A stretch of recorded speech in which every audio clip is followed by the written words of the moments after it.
Maman Jumian dari Demak Bintoro. Ya, assalamualaikum Mbah Nun. Mohon izin untuk bertanya, apakah di dalam Islam itu yang disebut karma itu ada? Dan kenapa karma itu identik dengan keburukan? Kalau kita menanam padi, maka kita akan memanen padi. Kalau kita menanam kebaikan, kita akan mendapatkan kebaikan. Apakah itu bisa dikatakan sebagai karma? Terima kasih banyak tentang karma ini. Karma itu kan sebenarnya sebab akibat ya. Yeah. Menanam dan mengetam. Yeah. Ngunduh wawing bakarti. Nah, wawing bakarti itu bisa negatif, bisa positif. Kenapa karma itu kemudian ditafsirkan menjadi banyak unsur negatifnya? Mungkin karena memang kita semuanya lebih banyak berbuat buruk daripada berbuat baik gitu loh. Jadi kita itu punya naluri untuk sangat senang dan sangat peka terhadap keburukan yang menimpa kita, dan kita sangat awam dan sangat bebal untuk menangkap kebaikan yang kita terima. Makanya rasa syukur dengan mengutuk itu jauh lebih banyak mengutuk daripada mensyukuri kan gitu. Itu salah satunya. Tapi kalau dalam Islam masih sangat jelas. Jadi misalnya wa may ya'mal mithqala dzarratin khairan yarah, dan dilengkapi wa may ya'mal mithqala dzarratin syarran yarah. Jadi kalau dalam Islam itu kalimatnya panjang dan diseimbangkan. Jadi karma itu adalah siapa aja yang berbuat baik dia akan menemukan kebaikan sebagai balasannya, dan siapa aja berbuat buruk meskipun sezarah ya, sedebu ya, dia akan juga berjumpa dengan balasan atas keburukan itu. Syarra yaroh. Jadi rumusnya yaroh, kamu akan melihat. Cuman yaroh ini kan tidak bisa dirumuskan bentuknya bagaimana, kapan berlangsungnya gitu ya. Tapi pasti terjadi. Jadi kalau ngomong karma itu karma dalam Islam sangat jelas. Gitu ya. Jadi jangan terus, wah itu hukum karma, itu Hindu loh, jangan gitu loh. Karma kita lihat sebagai sebuah pemahaman, sebuah pengertian, sebuah rumus gitu ya, sebuah hukum gitu ya. Nah di dalam Al-Quran sangat banyak. Itu melintasi agama apapun ya, jadi perilaku universal manusia dalam kehidupan. Kan Allah menciptakan manusia dulu baru agama. Iya. Gitu loh.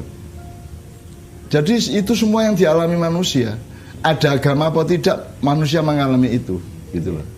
Karma itu tidak asosiatif terhadap Hindu atau Buddha. Karma itu adalah bagian dari sunnah, bagian dari apa yang dialami konten manusia. Asal Anda itu manusia, maka salah satu kontennya adalah karma. Meskipun nanti ada agama bermacam-macam menyebutnya berbeda-beda gitu ya. Kalau dari ayat tadi kan namanya ya'mal khairan yarah itu kan peristiwa atau fakta bahwa kamu akan menerima seperti yang kamu lakukan. Kalau kamu berbuat baik, bahkan Allah menjanjikan 700 kali lipat dan seterusnya itu ya.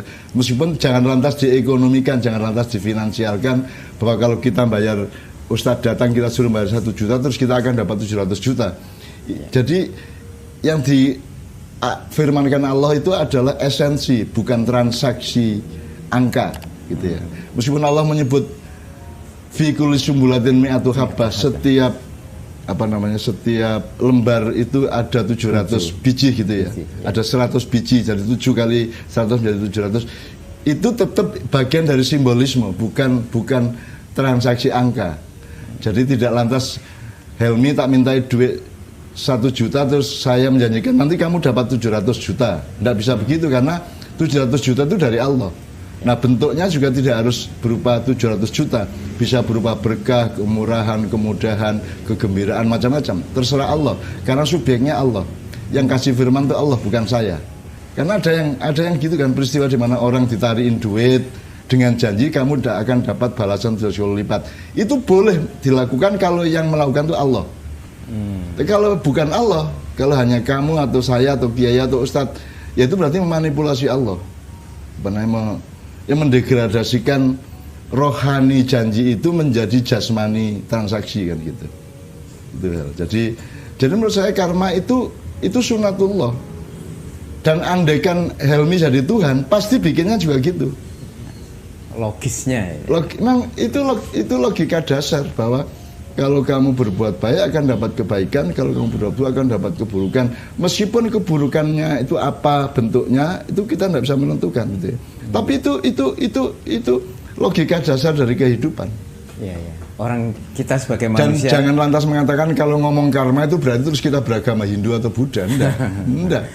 Ya. Jadi ambillah esensinya, ambillah pemahamannya, kontennya, substansinya, esensinya. Namanya bisa apa saja. Kita sekarang misalnya bikin istilah yaroh.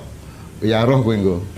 Ya itu artinya kamu akan menemukan balasan dari perbuatanmu. Yaroh kowe engko kan bisa aja. Jadi tinggal sekarang kita bikin enggak idiom atau istilah yang menggantikan karma, atau tetap karma enggak apa-apa. Anda menyebut karma tidak lantas Anda menjadi orang Hindu atau menjadi orang Buddha, kan begitu. Karena yang kita omongkan adalah substansinya. Ya. Di dalam khasanah Jawa sendiri tadi seperti yang dikatakan Mbah Nun juga ada yang disebut ngunduh wonging pakarti tadi. Nah, kebetulan peradaban manusia Jawa itu jauh sebelum datang agama Islam pada abad 8 Masehi itu sudah memiliki pemahaman terhadap sunnah tadi, pemahaman terhadap hukum alam, pemahaman terhadap sebab akibat dari kehidupan, kan itu dalam kehidupan. Jadi mereka sudah punya ngunduh wonging pakarti, sudah punya apa namanya kata-kata mutiara dan filosofi dasar yang sangat banyak supaya manusia berbuat baik karena dia akan mendapat kebaikan dan seterusnya gitu. Dan itu tidak hanya di Jawa, di Arab sendiri banyak sekali orang Arab sudah punya tradisi, misalnya adab. Adab itu kenduri. Adab adalah peristiwa di mana seseorang di rumahnya karena punya kepentingan tertentu, misalnya nyunatki anak atau mengawinkan anak, kemudian dia mengundang tetangga-tetangga untuk makan bersama. Dikini jenenge kenduran gitu ya.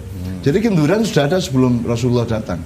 Ketika Rasulullah datang itu tidak ditolak karena itu kebaikan. Berbagi kegembiraan dengan orang lain kan baik. Ya, itu dilegitimasi oleh Islam melalui Rasulullah. Rasulullah kemudian bahkan mengembangkan, memperluas.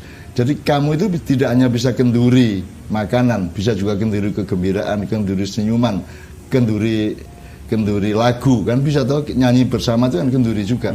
Nah maka maknya adalah kenduri, sebenarnya kenduri nilai, kenduri kebaikan, kenduri kebahagiaan, maknya itu kan gitu. Jadi tadi Mbah Nun mengatakan kenapa kok identik dengan keburukan, karena jangan-jangan memang kita ini lebih banyak dikepung oleh keburukan atau kita melakukan keburukan, maka counter terhadap keadaan itu juga bisa kita husnudzon gini. Manusia itu kan punya kecenderungan yang sangat mendasar terhadap kebaikan. Maka dia sangat oversensitif terhadap keburukan. Ya. Akhirnya lama-lama karena dia lama-lama lebih peka terhadap yang buruk-buruk daripada yang baik-baik. Bisa juga seperti itu ya. Bisa juga. Apa sebabnya? Karena manusia itu sebenarnya kebutuhan dasarnya itu kebaikan, kemaslahatan, kebahagiaan, kegembiraan. Jadi dia sangat peka terhadap yang tidak seperti itu. Maka akhirnya karma terseret juga menjadi terkontekstualisasi menjadi yang identik dengan keburukan tadi. Padahal kan itu mungkin juga karena kebaikan manusia toh. Manusia itu baik, maka dia peka terhadap yang buruk-buruk gitu kan. Ya.